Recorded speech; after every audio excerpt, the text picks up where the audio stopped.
Coronavirus, la pandemia. ¿Cuáles son los síntomas? ¿Cómo se transmite? ¿Qué puedo hacer para protegerme y prevenir la propagación de la enfermedad? Nuevo padecimiento que ha encendido las alarmas de los sistemas de salud. Coronavirus, la pandemia. ¿Qué tal? ¿Cómo les va? Bienvenidos a este programa especial de Coronavirus, la pandemia. En fin de semana también tenemos programa, hacemos un recuento de lo que le hemos presentado aquí a lo largo de la semana. En este domingo, que además para México y para otros países también, hay que decirlo, Perú también celebra elecciones, México y Perú celebrando elecciones en este domingo. En el caso de ambos países, recordar que se ha suspendido la vacunación, así que para que usted lo tome en cuenta. Y bueno, para iniciar con este programa, con este recorrido, con este recuento, vamos al reporte de nuestra compañera Verónica López desde la sede de la Organización Mundial de la Salud en Ginebra, Suiza. Hola, ¿qué tal? Buenos días, Belén. Buenos días a todo el auditorio de Canal 44. Los casos de COVID en el mundo superan los 171 millones desde el inicio de la pandemia. De ellos, 3,7 millones han fallecido. Ahora el foco está en la vacunación, que avanza de forma desigual. En total, se han administrado alrededor de 2.000 millones de vacunas. Según el último informe de la Organización Mundial de la Salud, el número de casos sigue bajando por quinta semana consecutiva y las muertes también bajan durante 4 semanas. En los últimos 7 días, las infecciones se han reducido un 15% y los fallecimientos un 7%. Estos descensos se dan sobre todo en las zonas más afectadas por la pandemia, excepto en Sudamérica. 3 de los 5 países que registraron más casos la pasada semana se encuentran allí. Son Brasil, Argentina y Colombia. Los contagios han bajado de forma importante en el sur de Asia. La India sigue siendo el país que registra más casos, aunque parece haber llegado al pico de la ola actual. El mayor crecimiento está ahora en África, con un 20% más de casos en la última quincena. La OMS advierte de la amenaza de una tercera ola en el continente que ya ha llegado a países como Kenia o Sudáfrica. Por otro lado está el tema de las variantes. La británica, rebautizada como Alfa, está ya presente en la mayoría de países del planeta, en 160, mientras que la sudafricana se ha detectado en 113 y las variantes brasileña e india están al menos en unos 60 países. En cuanto a la campaña de vacunación, de los 2.000 millones de dosis inoculadas, 659 se han concentrado en China, 294 en Estados Unidos, 246 en la Unión Europea y 210 en India. La Organización Mundial de la Salud ha insistido en que el mundo tiene que triplicar los esfuerzos en la lucha contra la pandemia y sobre todo Europa en lo que respecta a la vacunación. Reportó desde Europa Verónica López para el programa Coronavirus, la pandemia. COVID-19 ha evidenciado, entre muchas otras cosas, la debilidad de las economías. El mundo llega al 6º mes del segundo año de la pandemia COVID-19, una enfermedad que no cesa. Al contrario, su repercusión ha sido mortal en cada sector productivo.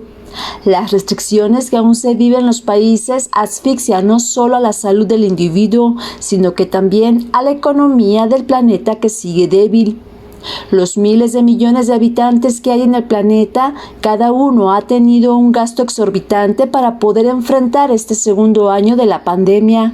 En junio del año pasado, los organismos internacionales advertían sobre las severas consecuencias que traería el virus SARS-CoV-2. El año pasado, diversos especialistas internacionales cuestionaban la tardanza de la Organización Mundial de la Salud en declarar una pandemia. Lo atribuían a los daños severos que ocasionaría al tener economías débiles y frágiles. En este tiempo de la pandemia, nadie se salvó. La COVID-19 no discriminó. Hasta las grandes potencias económicas reflejaron su gran debilidad. Hace un año se interrumpieron las cadenas de producción y el consumo. Hubo una caída global del comercio internacional con graves consecuencias económicas y sociales, de turismo, pérdida de empleos, aumento de la pobreza y la desigualdad en diversos ámbitos, y surgieron nuevas demandas sociales. así como el cierre de miles de colegios afectando en diferentes grados a 160 millones de estudiantes, según estimaciones de la Organización de las Naciones Unidas para la Educación, la Ciencia y la Cultura, UNESCO. El sistema que más agudizó su economía fue salud, al tener que comprar de urgencia diferentes instrumentos técnicos, insumos, equipos tecnológicos, personal, fármacos, vacunas, conversión de hospitales y una serie de factores directos e indirectos que agravan el sistema sanitario mundial.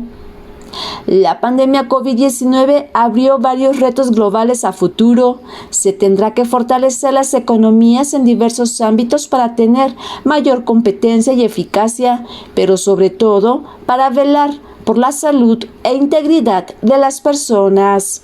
Informó Isaura López Villalobos. El infectólogo Héctor Raúl Pérez Gómez nos habla a propósito de esas decisiones adelantadas en algunos gobiernos, sobre todo para reabrir las actividades económicas, la turística, que es muy importante considerarlo, pensarlo mucho más antes de tomar esa decisión, porque esto podría a la larga traer más complicaciones, como es el caso de los rebrotes. Hay países que han tenido rebrotes a lo largo de la pandemia, y creo que la mayor parte de esos rebrotes han estado relacionados con la toma de decisiones precipitadas en cuanto a regresar a diversas actividades. Y considero que cuando un país, una región, toma decisiones en base a aspectos estrictamente científicos, académicos, relacionados con la forma de transmisión de la enfermedad, y ha logrado generar una conciencia suficiente en la población para la protección, para la autoprotección, para la protección de los demás en mi entorno, ahí es cuando se van teniendo las historias de éxito. Belén, por ejemplo, China. China fue el primer epicentro de la enfermedad. Sin embargo, China está ocupando ya los últimos lugares en cuanto al número de casos. ¿Qué hizo China? Hizo un confinamiento estricto y no dejó el confinamiento hasta que tuvo certeza de que el número de casos diarios que se presentaban, sobre todo en la provincia de Hubei, era tan bajo que podrían, uno, tener una rápida localización, número dos, un rápido confinamiento más focalizado. Tres, evidentemente China empezó muy pronto los ensayos clínicos con vacunas que incluyeron a miles de personas y de hecho China es uno de los países que más vacunas tiene, que más vacunas ha desarrollado. Y bueno, por otro lado, creo que fundamental fue para casos como el de China o el de Corea del Sur, la identificación de los mecanismos de transmisión y los escenarios de riesgo. Ahí es en donde nos encontramos en este momento y creo que con motivo del tema de hoy, la parte más importante para que las economías tengan una recuperación está precisamente en no dar pasos en falso, para que las actividades que se van retomando, la escolar, la actividad económica en general, y esto incluye al sector turístico, al sector del entretenimiento, de la cultura, de las artes, etcétera, como lo hemos escuchado en las cápsulas, se den condiciones de tal seguridad que no haya ese paso en falso que vuelva a confinar a la población y que siga afectando, por lo tanto, la economía.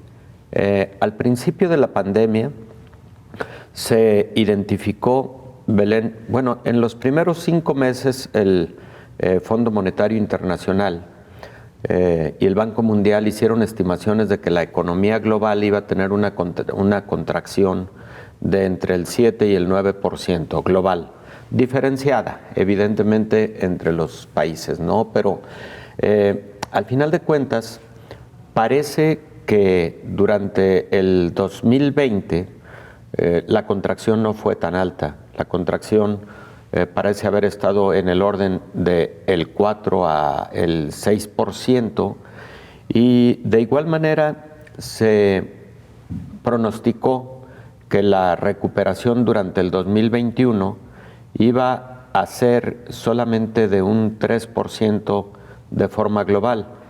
Todo parece indicar que va a ser una recuperación un poco más alta, pero diferenciada, y los países con altos niveles de pobreza seguramente van a tener más afectación y más tiempo en tardar la recuperación económica por diversos motivos. Primero, porque es posible que hayan sido los más afectados por el impacto económico de COVID-19, pero además recordemos que uno de los aspectos fundamentales para la recuperación económica está en la velocidad de la vacunación, y la velocidad de la vacunación ha sido muy diferenciada.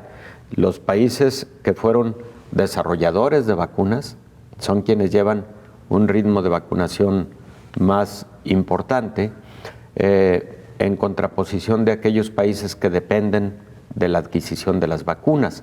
Entonces, creo que todos estos aspectos van a influir mucho, y algo que le está faltando al mundo, Belén, es mi opinión, es identificar qué porcentaje de su población tiene inmunidad adquirida de forma natural por infección asintomática, infección leve, que se ha explorado de forma incompleta, es mi punto de vista, porque existen sectores altamente productivos por los grupos de edad que posiblemente ya tengan inmunidades tipo de rebaño, que pueden estar por arriba del 25% en estos momentos, que sumado a la inmunidad que está generando la vacuna, podría representar un porcentaje interesante, y eso le podría dar la pauta a gobiernos, la pauta a sistemas políticos, económicos, de generar mayor seguridad, certidumbre en la reapertura de actividades económicas. Vamos a nuestra primera pausa, regresamos con más.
Esta semana hablamos del impacto de la pandemia de COVID-19 en el ámbito económico, productivo, en el laboral, y también en otro de los aspectos que ha tenido, digamos, un comportamiento distinto en medio de esta pandemia. Nos referimos a las remesas. Las remesas disminuyeron 1.6% en 2020. Es un impacto menor al de la crisis financiera mundial de 2009, que tuvo un impacto de 4.8% en este indicador.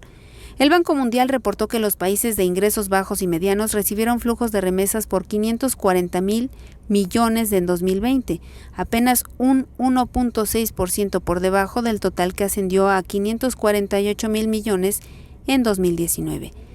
La caída de remesas en el primer año de pandemia también fue menor a la disminución de la inversión extranjera directa, que sin incluir a China fue una baja del 30%. Mientras la COVID-19 sigue devastando las vidas de las familias en todo el mundo, las remesas continúan siendo vitales para las personas pobres y vulnerables, señaló Michal Rutkowski, director del Departamento de Prácticas Mundiales de Protección Social y Trabajo del Banco Mundial. En América Latina, las remesas tuvieron un repunte de 6.5%.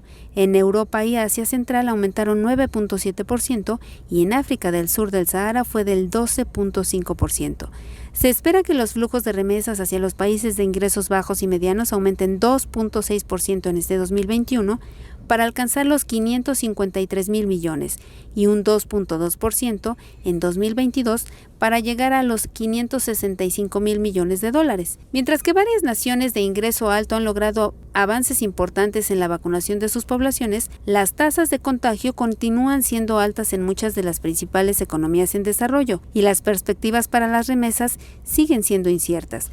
Durante el cuarto trimestre de 2020, el costo mundial promedio de enviar $200 se mantuvo en un 6.5%, una tarifa elevada que duplica con creces la meta del 3% que se establece en los Objetivos de Desarrollo Sostenible, informó Elizabeth Ortiz. ¿Cómo podemos generar economía en medio de ambientes inseguros como lo que ha generado la pandemia de COVID-19? El infectólogo Héctor Raúl Pérez Gómez nos brinda su opinión.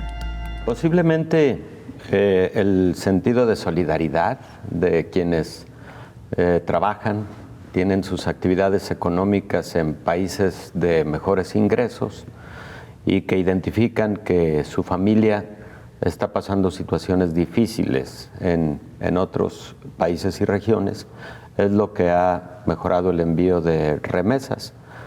Un porcentaje interesante, ¿no? Entre el 3 y el 7% de incremento en el envío de remesas, dependiendo del país y de la región, pero efectivamente para América Latina pareciera estar ahí por el orden del 5%, particularmente de personas que trabajan en los Estados Unidos. Y tienes toda la razón, Estados Unidos fue uno de los países muy impactados por la pandemia de COVID-19 desde el punto de vista económico, pero fíjate, Belén, eso creo que lleva a otra reflexión importante. Estados Unidos desarrolló muy rápido 2 vacunas, bueno, 3 vacunas, y aplicó rápidamente estas vacunas, Pfizer, Moderna, particularmente Moderna, que es muy estadounidense, Johnson & Johnson, a su población a grado tal que en este momento ya la estimación es que el 65% de la población norteamericana está vacunada. Y no solo eso, ellos abren a la posibilidad de que el resto del mundo pueda acudir a hacer turismo, a comprar en los Estados Unidos y a vacunarse. ¿A qué voy? Pues voy a que, de nueva cuenta, un elemento fundamental para el desarrollo de las naciones hoy por hoy es la ciencia y la tecnología. El desarrollo sustentado en el conocimiento hoy es mucho más importante que el desarrollo sustentado en la explotación de recursos naturales. Ellos, con esa vacuna, han logrado tener esa recuperación económica. Claro, hay otros factores, por supuesto que hay otros factores, pero volvemos al tema. China tuvo una muy rápida recuperación económica y ahí está el tema de las vacunas, pero también está el tema de los insumos médicos, incluidos los insumos de protección como cubrebocas, como caretas, como etcétera, etcétera, y además concentradores de oxígeno, ventiladores mecánicos, todo lo que la pandemia ha requerido para su atención, en particular para pacientes graves.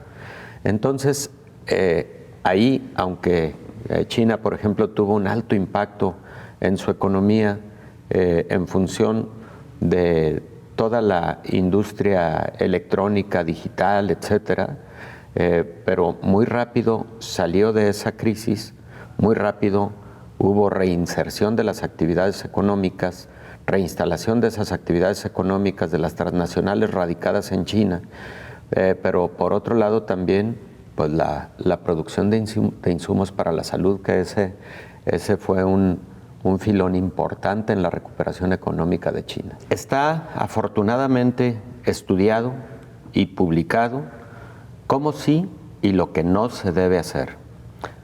Lo que sí se puede hacer, número 1, espacios abiertos, espacios al aire libre generan mayor seguridad que los espacios cerrados. Número 2, la posibilidad de que haya un porcentaje mayor de vacunados genera más seguridad, evidentemente, a quienes acudirán a un determinado espectáculo. Número 3, el aforo. Si el aforo en un espacio abierto permite una distancia entre persona y persona de por lo menos 1.8 metros, casi 2 metros, eso nos genera alta seguridad.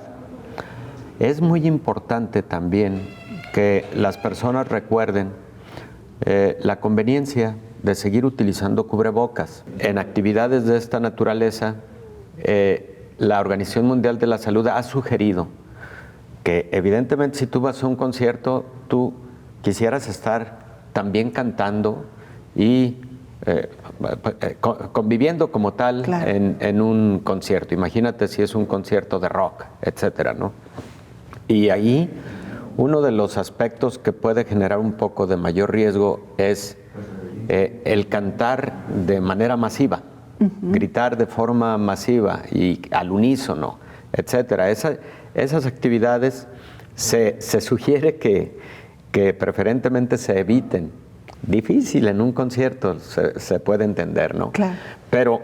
Pero creo que si por el momento para tomar decisiones de esta naturaleza se van considerando estos factores, poco a poco se pueden ir dando estos pasos que permitan que la economía se reactive, y más en los sectores que fueron más azotados, más vulnerados, como fue el sector efectivamente del entretenimiento, de la cultura, de las artes, porque, bueno, pues se dio un paso preferencial a las consideradas actividades económicas esenciales. La autorización de la Organización Mundial de la Salud, porque esta vacuna Sinovac, bueno, del laboratorio Sinovac, que se llama CoronaVac, es una vacuna que fue siendo autorizada por agencias regulatorias de diferentes países, incluidos algunos de América Latina. México fue uno de los países que le dio autorización temprana al uso de esta vacuna, pero sí es una muy buena noticia porque mientras más vacunas vayan teniendo autorización de la Organización Mundial de la Salud para su incorporación al proyecto COVAX, más equidad habrá en su momento para que los países puedan tener acceso a vacunas. Recordemos que todavía hay países que no tienen una sola vacuna aplicada. Claro. Y están en la esperanza de que este modelo COVAX o de que este mecanismo COVAX les pueda ayudar a generar esa vacunación a su población. Tiene 8 puntos porcentuales de eficacia menos que vacunas como Pfizer, por ejemplo, como AstraZeneca, etcétera, para enfermedad grave. Para enfermedad grave. Recordemos que cuando hablamos de eficacia, a veces, y esto nos da oportunidad de aclararle a nuestra amable audiencia lo siguiente, a veces oímos, tiene una eficacia para enfermedad leve de 70%, o tiene una eficacia para enfermedad del 65%.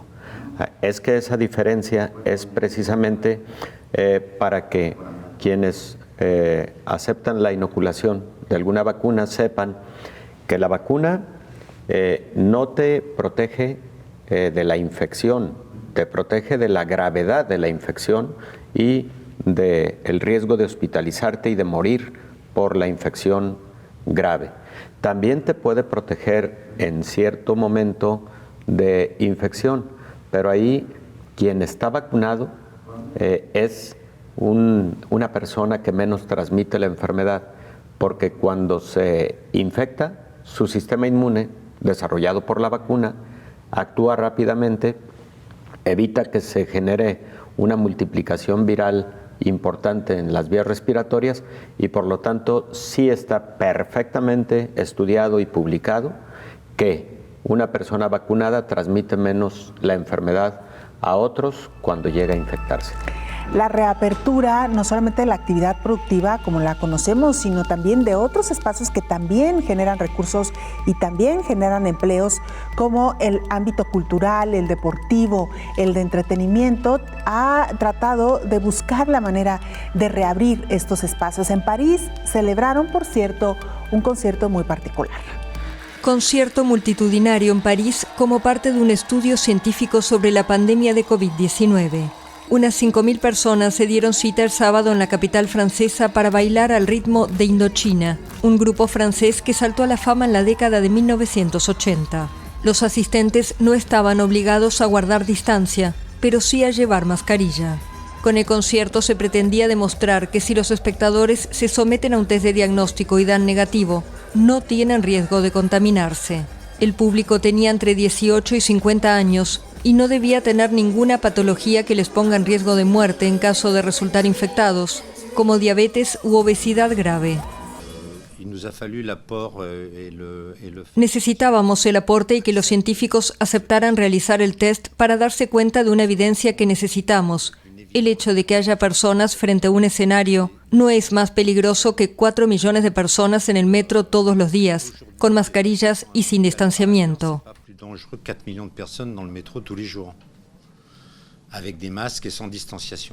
Las experiencias precedentes en España y en el Reino Unido no mostraron riesgos elevados de infección, pero según un estudio publicado el viernes, los resultados alentadores del primer concierto test europeo realizado en Barcelona en diciembre son difícilmente extrapolables debido a las estrictas condiciones de prevención que se impusieron.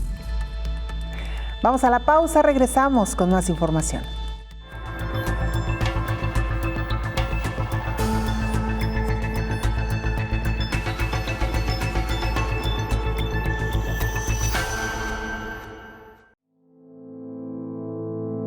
¿Cómo podemos detener la propagación del coronavirus? Lávate las manos frecuentemente con agua y jabón y utiliza alcohol en gel. Evita tocarte los ojos, nariz y boca. Mantén al menos 1,5 metros de distancia con otras personas. Utiliza siempre mascarilla al salir de casa. Mantente en casa si no es necesario salir. Si tienes fiebre, tos y dificultad para respirar, busca atención médica. Recuerda estos consejos.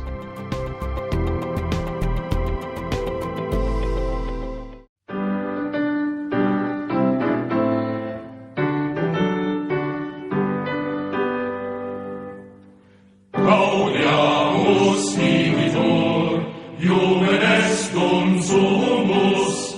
Gaudiamus vigitur, Iumen est sumus.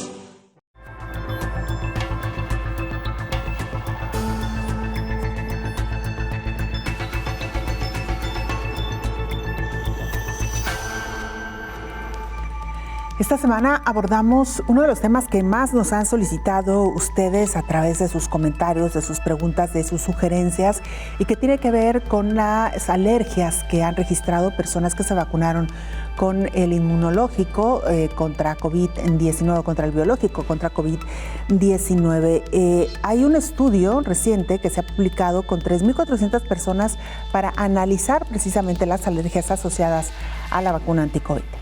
Investigadores de la Universidad del Estado de Pensilvania están participando en un ensayo clínico nacional que evalúa si las personas que previamente han experimentado reacciones alérgicas graves tienen un mayor riesgo de sufrir una reacción alérgica sistémica inmediata a las vacunas de Moderna o Pfizer-BioNTech. El ensayo inscribirá a 3.400 adultos entre 18 y 69 años en hasta 29 centros académicos de investigación de alergias en Estados Unidos. Más de la mitad de los participantes del estudio deben tener antecedentes de reacciones alérgicas graves relacionadas con alimentos, picaduras de insectos, vacunas o medicamentos en los últimos 5 años.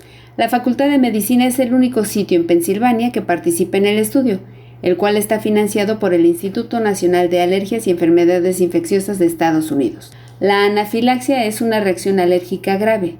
Después de la vacunación con COVID-19 es poco común y ocurre en aproximadamente de 2 a 5 personas por millón de vacunados en los Estados Unidos, de acuerdo con los Centros para el Control y la Prevención de Enfermedades. Para el estudio, los pacientes recibirán un ciclo completo de 2 dosis de las vacunas Pfizer-BioNTech o Moderna y serán observados durante 90 minutos con un médico y equipo de emergencia presentes en caso de que un paciente tenga una reacción alérgica u otro efecto adverso, informó Elizabeth Ortiz.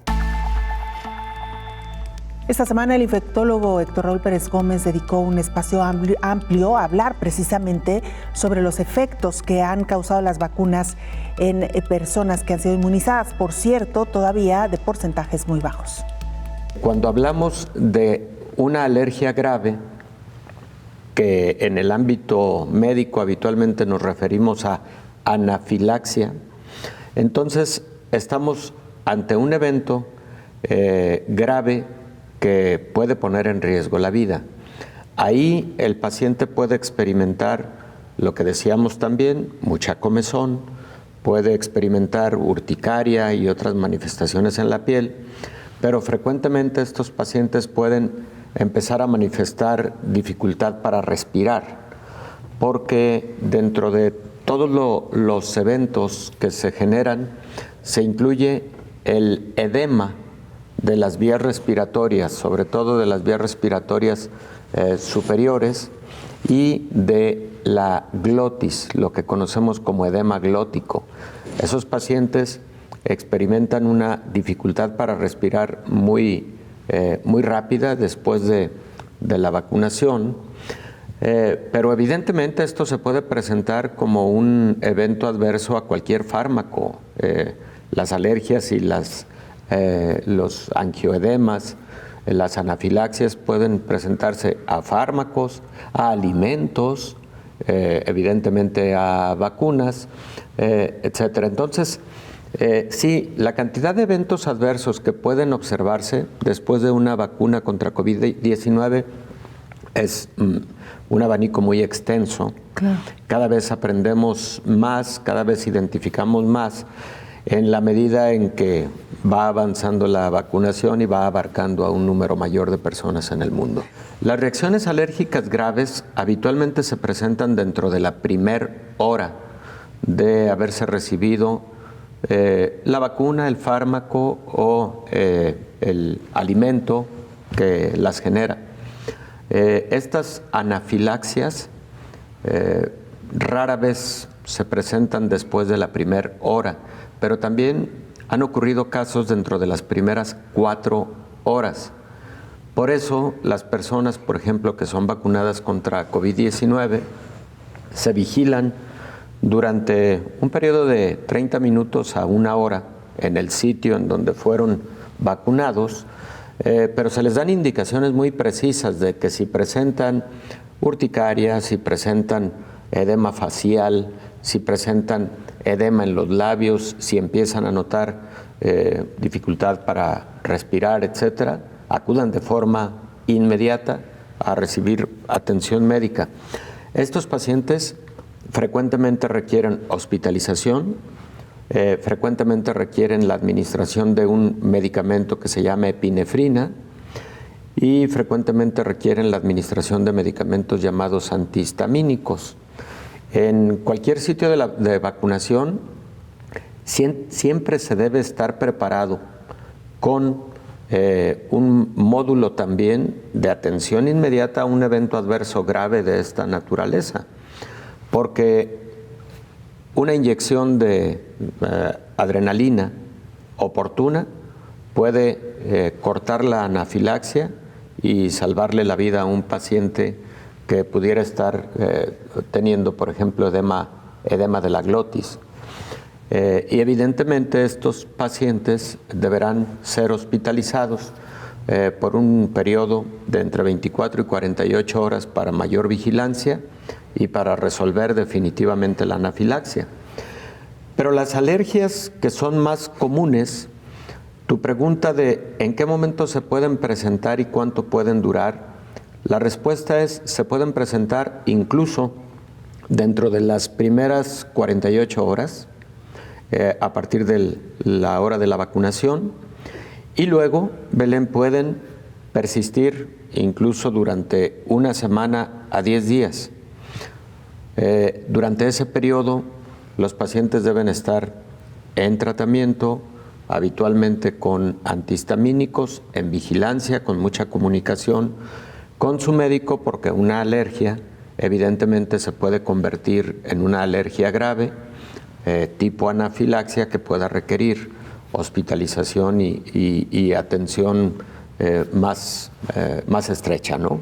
Claro. Entonces, tenemos dos grupos, los grupos de las alergias, digamos, leves, moderadas, y el grupo de las alergias graves, conocidas como anafilaxia, que pueden poner en riesgo la vida. Como son muy molestas en ocasiones, sobre todo por el prurito, la comezón, habitualmente los pacientes y sus médicos recurren a la utilización de medicamentos, de antihistamínicos, para resolverlas.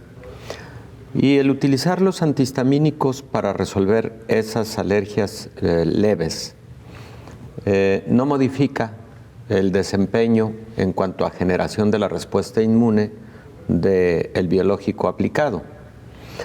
En el caso de las alergias graves, es obligado a actuar, claro, desde el punto de vista farmacológico, decía, con la utilización sobre todo de adrenalina o de norepinefrina, noradrenalina, pero también con antihistamínicos y eventualmente con corticosteroides, y el paciente debe estar en hospitalización y en vigilancia, porque hay que cuidarle la vía aérea. Claro. Ocurre algo parecido con los pacientes que sufren picaduras, por ejemplo, de alacrán, que desarrollan edema de la glotis y luego dificultad para respirar, etcétera. Bueno, es un tipo de anafilaxia, en ese caso a un veneno en particular, ¿no?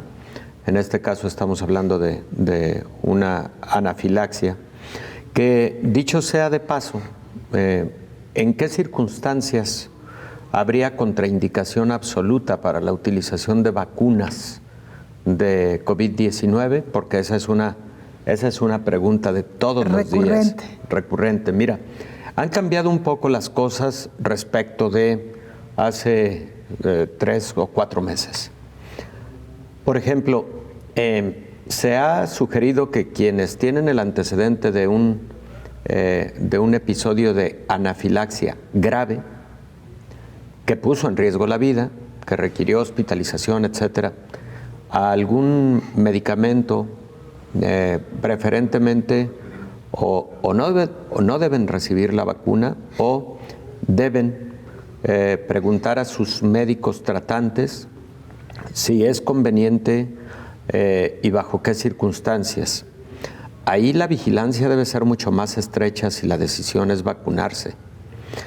Y digo, la vigilancia debe ser más estrecha porque preferentemente la vacuna debe ser aplicada en un sitio en donde exista atención hospitalaria inmediata, no en un módulo distante que no tenga un acceso rápido a servicios hospitalarios, por ejemplo. Número 2, ¿es una contraindicación absoluta? Bueno, el tener COVID activo es una contraindicación absoluta. No se puede vacunar a alguien que esté con COVID.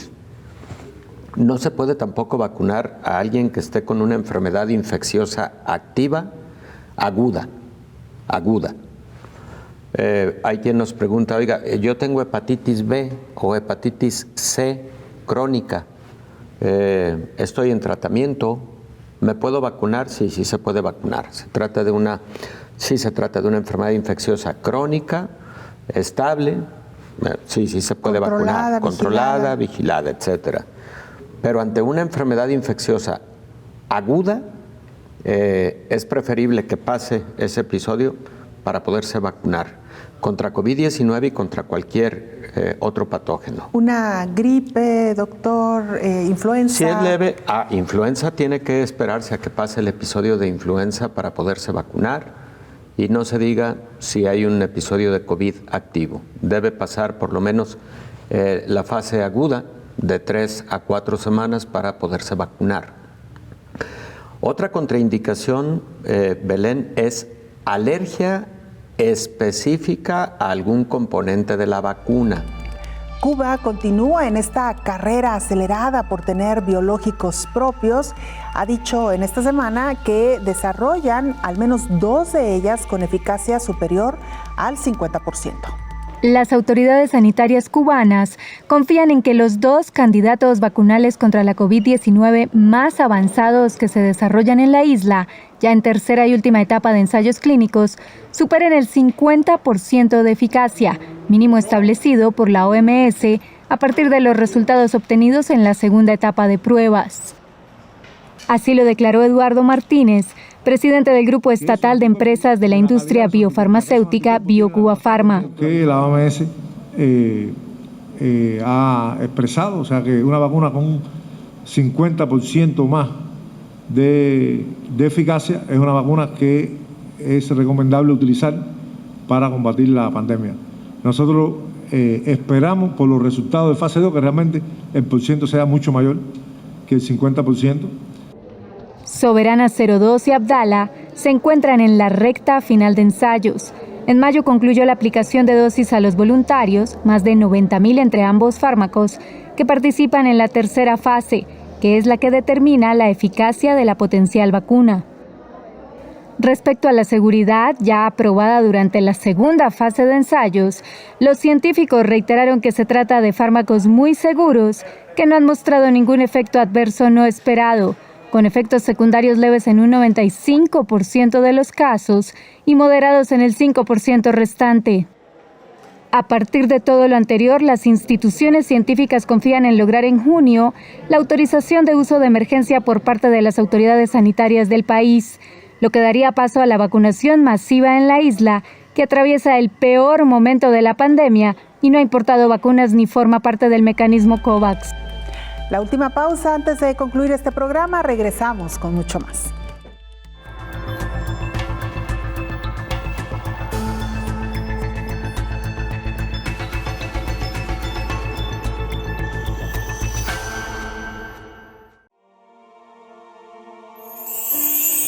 Sigue estos 5 consejos para evitar el COVID-19.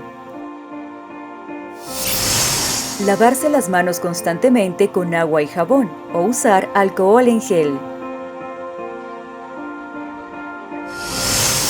Guardar al menos 1,5 metros de distancia con otras personas. Usar siempre mascarilla al salir de casa.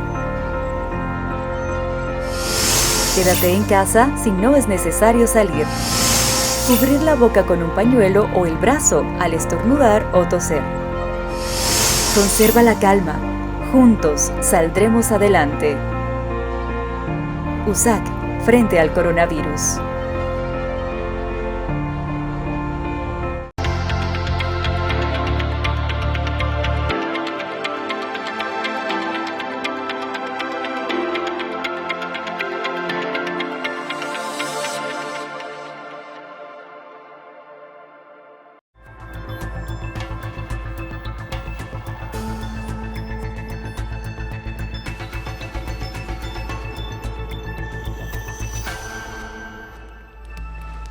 Otro de los grandes temas que también ustedes nos han sugerido abordemos, aunque lo hemos hecho ya en otras ocasiones, pero hay que decirlo, en medio de esta pandemia cada día surgen nuevas investigaciones, cada día conocemos un dato nuevo, cada día sabemos más del comportamiento de este virus y nos han sugerido hablar sobre la maternidad y el virus del SARS-CoV-2. La salud materna, sin duda alguna, se ha visto especialmente pues en amenaza en medio de esta pandemia. Escuchemos. El año pasado la enfermedad COVID-19 en embarazadas fue minimizado. Hoy es una amenaza en salud pública y ellas están consideradas como un grupo de riesgo. A 15 meses de que el programa Coronavirus, la pandemia, advirtiera sobre la relación fatal embarazo-COVID, hoy los sistemas de salud están en alerta cuando las estrategias de prevención pudieron haberse enfocado desde el momento en que surgió el virus SARS-CoV-2. Desde mediados del año pasado, América Latina comenzó a tener ascenso con muerte materna. México, Perú, Bolivia y República Dominicana se colocaron en los primeros lugares. Hoy la razón de muerte materna es de 10 por cada 100,000 nacidos vivos. La Organización Panamericana de la Salud advertía que la atención médica a embarazadas y recién nacidos en riesgo ante la interrupción de los servicios médicos por la pandemia, esta situación amenaza con revertir 20 años de progresos. En 24 países del continente de América, más de 200,000 embarazadas se han contagiado de COVID-19 y se estima que más de 1,000 han muerto. El riesgo de morir por complicaciones del coronavirus va desde el 1% en Argentina, Costa Rica y Colombia, al 5% en Honduras y al 7% en Brasil. En México, la muerte materna por COVID es la primera causa de muerte. De 54,000 casos de embarazadas, casi 16,000 resultaron positivo a COVID-19. Esto es el 30%, de las cuales han fallecido casi 340. La letalidad es de 2.11%. Este país emitió un aviso epidemiológico dirigido al Sistema de Salud Nacional para reforzar las medidas de prevención y atención de la COVID-19 en embarazadas. Una investigación publicada en The Lancet muestra un aumento de muertes maternas y fetales, ruptura de embarazos ectópicos y depresión materna. En el análisis de más de 6 millones de embarazos y hacer una revisión sistemática de 40 estudios de 17 países en un año, se identificó que la interrupción de los servicios, los confinamientos y el temor a acudir a los centros de salud fueron consecuencias que pusieron en riesgo a las embarazadas. En los países la tasa de mortalidad fetal y materna aumentaron casi 1/3 y en quienes requirieron cirugía por embarazos ectópicos creció 6 veces más. Informó Isaura López Villalobos. Algunos continentes muestran, por cierto, este incremento en el número de muertes maternas, particularmente África, Asia, América Latina y el Caribe. De acuerdo con la Organización Mundial de la Salud, una muerte materna significa la muerte de una mujer mientras que está embarazada o dentro de los 42 días de haber terminado un embarazo, conocido como el puerperio, por cualquier causa vinculada o agravada por el embarazo o su manejo, pero no por causas accidentales o incidentales. Aunque se observan importantes avances en todo el mundo, las muertes por causas prevenibles relacionadas con el embarazo y el parto continúan ocurriendo y desafortunadamente muchas de ellas no se consideran en los reportes oficiales, ya que el indicador utilizado para medir el progreso solo incluye las que sucedieron dentro de un periodo determinado de tiempo. La probabilidad de que una mujer muera por causas relativas al embarazo y parto a lo largo de su vida es más elevada según la Organización Mundial de la Salud en países de África, Asia, América Latina y el Caribe. Entre las causas más frecuentes de muerte materna se encuentran las hemorragias, enfermedad hipertensiva del embarazo, infecciones y aborto. Los factores que intervienen son múltiples. Dentro de ellos se mencionan multiparidad, embarazos no deseados, intervalo corto entre un embarazo y otro, embarazo en la adolescencia, ausencia de control prenatal, desconocimiento de los signos de alarma del embarazo, parto y puerperio, además de los factores de riesgo social, económico, ambiental, educacional, cultural y biológico. Sin embargo, la llegada de la COVID al mundo incrementó las estadísticas de muerte materna en el planeta. Diversos estudios y resultados de la vigilancia de la COVID-19 indican un mayor riesgo en la mujer embarazada de presentar formas graves de COVID-19 y, en consecuencia, de ser hospitalizadas y remitidas a unidades de cuidados intensivos, informó Rocío López Fonseca. ¿Por qué están ocurriendo estos números de muertes entre mujeres embarazadas? ¿Cómo están llegando las mujeres a los embarazos en México, pero en otros países de América Latina? ¿Cuáles son los riesgos, las consecuencias? de contraer el virus del SARS-CoV-2 y lo más importante, cómo se puede evitar tener un riesgo mayor durante el embarazo y contagiarse con el virus del SARS-CoV-2. El infectólogo Héctor Raúl Pérez Gómez nos lo explica. Durante el embarazo existe mayor susceptibilidad, mayor vulnerabilidad para desarrollar enfermedad grave por COVID-19. Y tal como lo hemos escuchado en algunas de las notas o cápsulas informativas, en la mayor parte de países en el mundo se ha identificado, número uno, un incremento en la muerte materna durante la pandemia de COVID-19 y número dos, que las mujeres embarazadas que adquieren COVID-19 tienen mayor riesgo de gravedad y de hecho tienen 1/3 incrementado el riesgo de muerte. Y también, lo habíamos platicado en diversos momentos en este espacio, el riesgo también de embarazos de pretérmino, nacimientos prematuros o bajo peso al nacer, que se ha identificado en los niños nacidos de mujeres que durante el embarazo tuvieron COVID-19. En general, eso es lo que al día de hoy conocemos respecto de COVID y embarazo. Y me parece que vale la pena citar un estudio, por cierto, Isaura hizo referencia en la nota introductoria al programa del día de hoy, que posiblemente sea el estudio más grande publicado hasta hoy en relación al impacto de COVID con respecto al embarazo. Fue publicado en febrero del 2021 y más que un estudio es la recopilación de 40 estudios internacionales que hacen referencia al tema.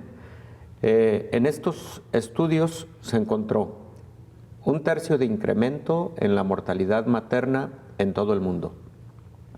Ese incremento en la mortalidad materna no fue debido exclusivamente a las muertes causadas de forma directa por COVID durante el embarazo, sino el cómo COVID influyó en que las mujeres acudieran en menor proporción y con menor frecuencia a sus revisiones durante el embarazo, a lo que conocemos como el control prenatal.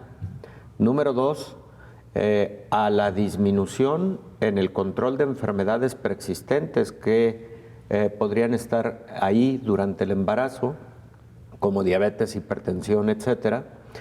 Y en algunos países, ojo con este punto, el caso de México está perfectamente documentado,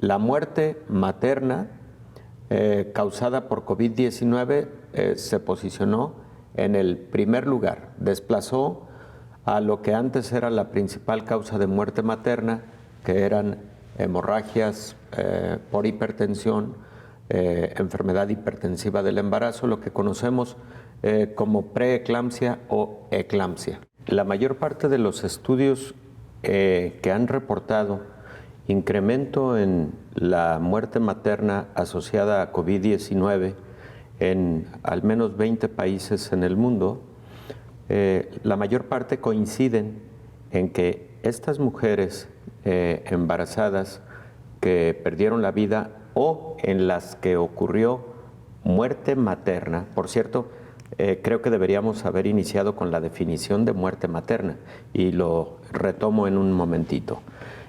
Aquí, Belén, el punto es que la mayor parte de estas mujeres que murieron por COVID y embarazo son mujeres que tenían también comorbilidades, como por ejemplo obesidad, diabetes, hipertensión, o que también desarrollaron algunas complicaciones propias del embarazo que ocurren previo a la pandemia de COVID, como es la diabetes gestacional, la enfermedad hipertensiva del embarazo, en la cual se encuentran dos entidades muy significativas. Una se llama eclampsia, que es la aparición de hipertensión, trastorno renal con pérdida de proteínas en la orina y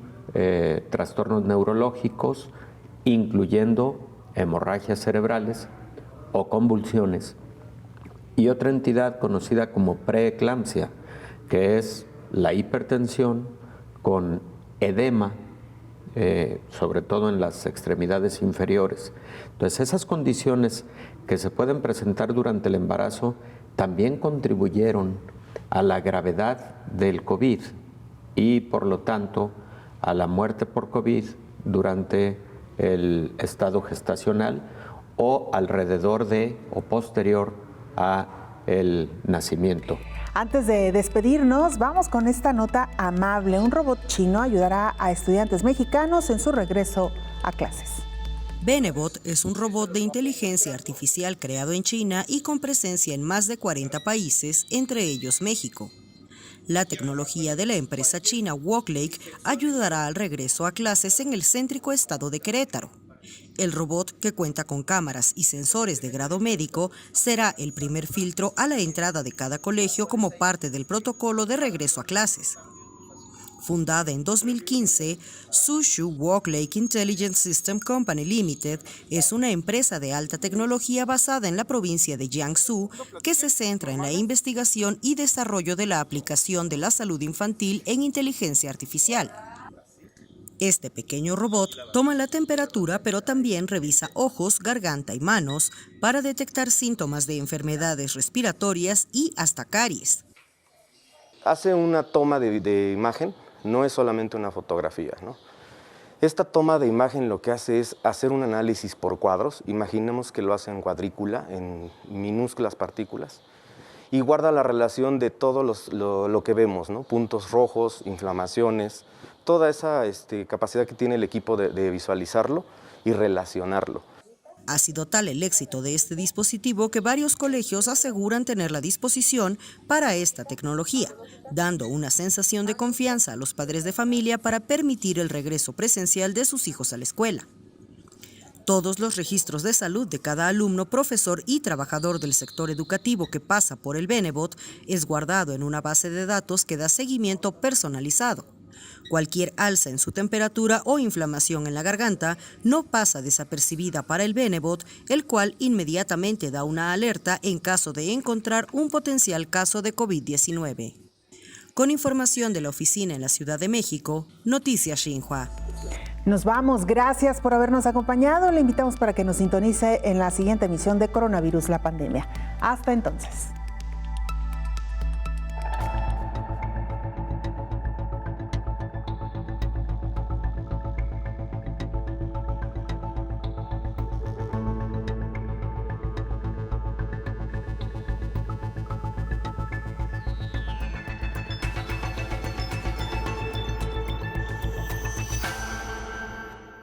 De pronto, el mundo se detuvo.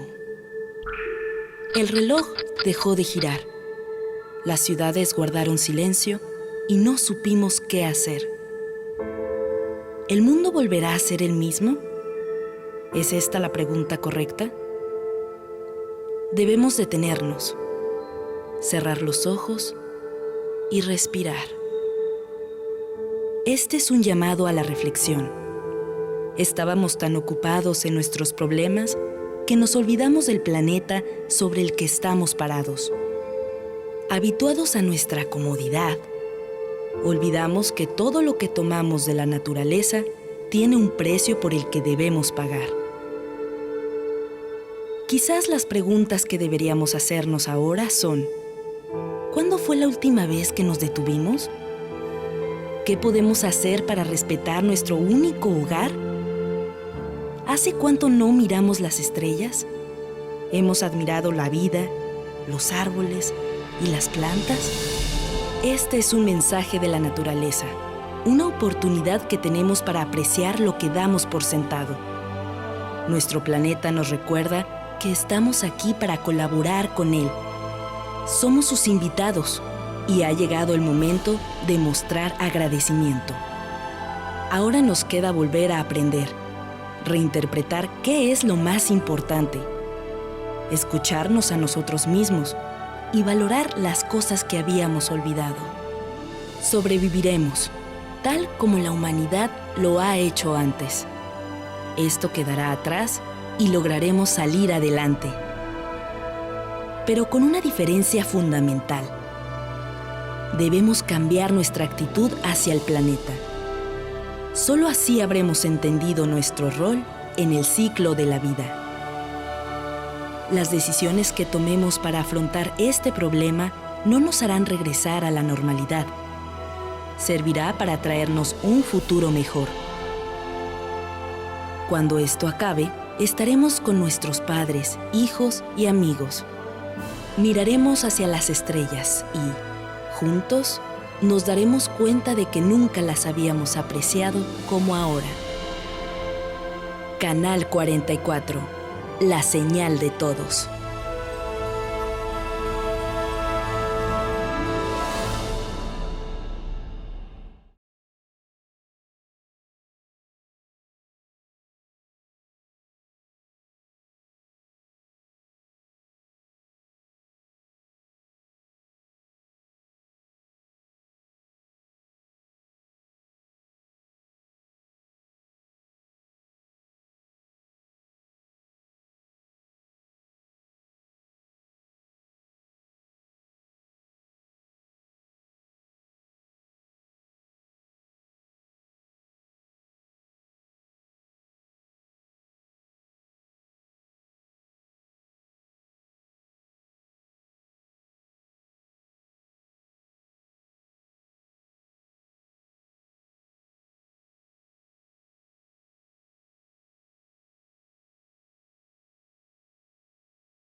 Otro de los grandes temas que también a ustedes nos han sugerido abordemos, aunque lo hemos hecho ya en otras ocasiones, pero hay que decirlo, en medio de esta pandemia cada día surgen nuevas investigaciones, cada día conocemos un dato nuevo, cada día sabemos más del comportamiento de este virus y nos han sugerido hablar sobre la maternidad y el virus del SARS-CoV-2.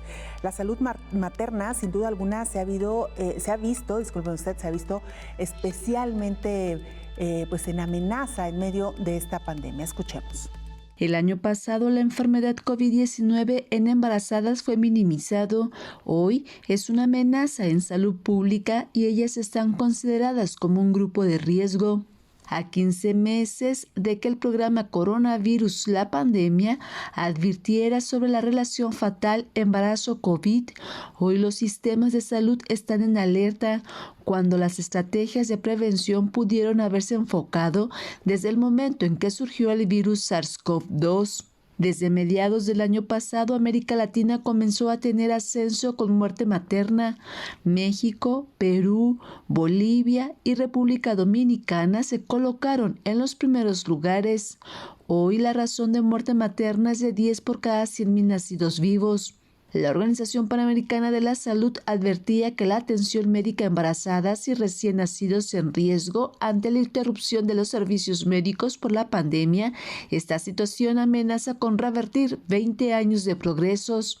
En 24 países del continente de América, más de 200,000 embarazadas se han contagiado de COVID-19 y se estima que más de 1,000 han muerto.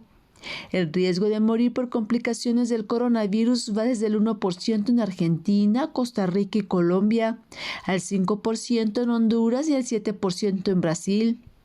En México, la muerte materna por COVID es la primera causa de muerte. De 54,000 casos de embarazadas, casi 16,000 resultaron positivo a COVID-19. Esto es el 30%, de las cuales han fallecido casi 340. La letalidad es de 2.11%. Este país emitió un aviso epidemiológico dirigido al Sistema de Salud Nacional para reforzar las medidas de prevención y atención de la COVID-19 en embarazadas. Una investigación publicada en The Lancet muestra un aumento de muertes maternas y fetales, ruptura de embarazos ectópicos y depresión materna. En el análisis de más de 6 millones de embarazos y hacer una revisión sistemática de 40 estudios de 17 países en un año, se identificó que la interrupción de los servicios, los confinamientos y el temor a acudir a los centros de salud fueron consecuencias que pusieron en riesgo a las embarazadas. En los países la tasa de mortalidad fetal y materna aumentaron casi 1/3 y en quienes requirieron cirugía por embarazos ectópicos creció 6 veces más. Informó Isaura López Villalobos. Algunos continentes muestran, por cierto, este incremento en el número de muertes maternas, particularmente África, Asia, América Latina y el Caribe. De acuerdo con la Organización Mundial de la Salud, una muerte materna significa la muerte de una mujer mientras que está embarazada o dentro de los 42 días de haber terminado un embarazo, conocido como el puerperio, por cualquier causa vinculada o agravada por el embarazo o su manejo, pero no por causas accidentales o incidentales. Aunque se observan importantes avances en todo el mundo, las muertes por causas prevenibles relacionadas con el embarazo y el parto continúan ocurriendo y desafortunadamente muchas de ellas no se consideran en los reportes oficiales, ya que el indicador utilizado para medir el progreso solo incluye las que sucedieron dentro de un periodo determinado de tiempo. La probabilidad de que una mujer muera por causas relativas al embarazo y parto a lo largo de su vida es más elevada según la Organización Mundial de la Salud en países de África, Asia, América Latina y el Caribe. Entre las causas más frecuentes de muerte materna se encuentran las hemorragias, enfermedad hipertensiva del embarazo, infecciones y aborto. Los factores que intervienen son múltiples. Dentro de ellos se mencionan multiparidad, embarazos no deseados, intervalo corto entre un embarazo y otro, embarazo en la adolescencia, ausencia de control prenatal, desconocimiento de los signos de alarma del embarazo, parto y puerperio, además de los factores de riesgo social, económico, ambiental, educacional, cultural y biológico. Sin embargo, la llegada de la COVID al mundo incrementó las estadísticas de muerte materna en el planeta.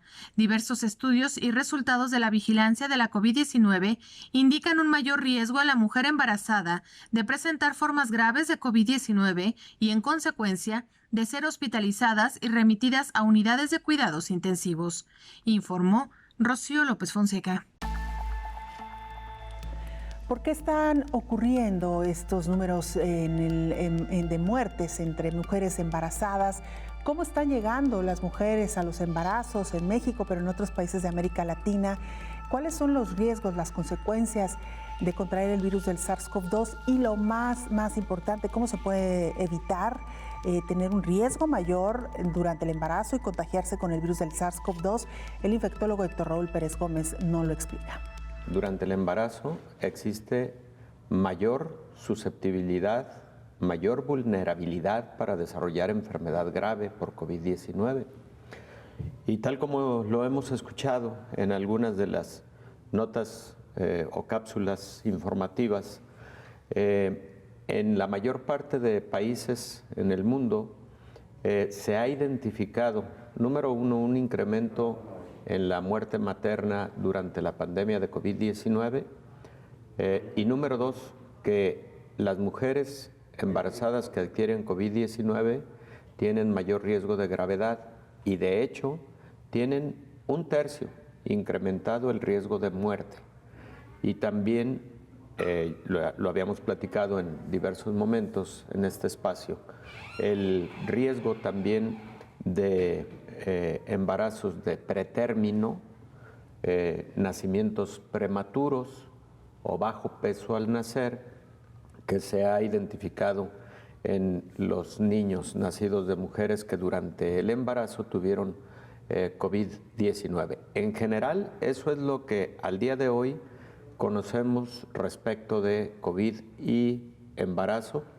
Y me parece que vale la pena citar un estudio, por cierto, Isaura hizo referencia en la nota introductoria al programa del día de hoy, que posiblemente sea el estudio más grande publicado hasta hoy en relación al impacto de COVID con respecto al embarazo. Fue publicado en febrero del 2021 y más que un estudio es la recopilación de 40 estudios internacionales que hacen referencia al tema. En estos estudios se encontró 1/3 de incremento en la mortalidad materna en todo el mundo. Ese incremento en la mortalidad materna no fue debido exclusivamente a las muertes causadas de forma directa por COVID durante el embarazo, sino el cómo COVID influyó en que las mujeres acudieran en menor proporción y con menor frecuencia a sus revisiones durante el embarazo, a lo que conocemos como el control prenatal. Número dos, a la disminución en el control de enfermedades preexistentes que podrían estar ahí durante el embarazo, como diabetes, hipertensión, etcétera. Y en algunos países, ojo con este punto, el caso de México está perfectamente documentado, la muerte materna causada por COVID-19 se posicionó en el primer lugar, desplazó a lo que antes era la principal causa de muerte materna, que eran hemorragias por hipertensión, enfermedad hipertensiva del embarazo, lo que conocemos como preeclampsia o eclampsia. La mayor parte de los estudios que han reportado incremento en la muerte materna asociada a COVID-19 en al menos 20 países en el mundo, la mayor parte coinciden en que estas mujeres embarazadas que perdieron la vida o en las que ocurrió muerte materna, por cierto, creo que deberíamos haber iniciado con la definición de muerte materna y lo retomo en un momentito. Aquí, Belén, El punto es que la mayor parte de estas mujeres que murieron por COVID y embarazo son mujeres que tenían también comorbilidades, como por ejemplo obesidad, diabetes, hipertensión, o que también desarrollaron algunas complicaciones propias del embarazo que ocurren previo a la pandemia de COVID, como es la diabetes gestacional, la enfermedad hipertensiva del embarazo, en la cual se encuentran dos entidades muy significativas. Una se llama eclampsia, que es la aparición de hipertensión, trastorno renal con pérdida de proteínas en la orina y trastornos neurológicos, incluyendo hemorragias cerebrales o convulsiones. Y otra entidad conocida como preeclampsia, que es la hipertensión con edema, sobre todo en las extremidades inferiores. Entonces, esas condiciones que se pueden presentar durante el embarazo también contribuyeron a la gravedad del COVID y, por lo tanto, a la muerte por COVID durante el estado gestacional o alrededor de o posterior a el nacimiento. Antes de despedirnos, vamos con esta nota amable. Un robot chino ayudará a estudiantes mexicanos en su regreso a clases. Benebot es un robot de inteligencia artificial creado en China y con presencia en más de 40 países, entre ellos México. La tecnología de la empresa china Walklake ayudará al regreso a clases en el céntrico estado de Querétaro. El robot, que cuenta con cámaras y sensores de grado médico, será el primer filtro a la entrada de cada colegio como parte del protocolo de regreso a clases. Fundada en 2015, Sushu Walklake Intelligent System Company Limited es una empresa de alta tecnología basada en la provincia de Jiangsu que se centra en la investigación y desarrollo de la aplicación de la salud infantil en inteligencia artificial. Este pequeño robot toma la temperatura, pero también revisa ojos, garganta y manos para detectar síntomas de enfermedades respiratorias y hasta caries. Hace una toma de imagen, no es solamente una fotografía, ¿no? Esta toma de imagen lo que hace es hacer un análisis por cuadros. Imaginemos que lo hace en cuadrícula, en minúsculas partículas, y guarda la relación de todo lo que vemos, ¿no? Puntos rojos, inflamaciones, toda esa capacidad que tiene el equipo de visualizarlo y relacionarlo. Ha sido tal el éxito de este dispositivo que varios colegios aseguran tener la disposición para esta tecnología, dando una sensación de confianza a los padres de familia para permitir el regreso presencial de sus hijos a la escuela. Todos los registros de salud de cada alumno, profesor y trabajador del sector educativo que pasa por el Benebot es guardado en una base de datos que da seguimiento personalizado. Cualquier alza en su temperatura o inflamación en la garganta no pasa desapercibida para el Benebot, el cual inmediatamente da una alerta en caso de encontrar un potencial caso de COVID-19. Con información de la oficina en la Ciudad de México, Noticias Xinhua. Nos vamos, gracias por habernos acompañado. Le invitamos para que nos sintonice en la siguiente emisión de Coronavirus, la pandemia. Hasta entonces.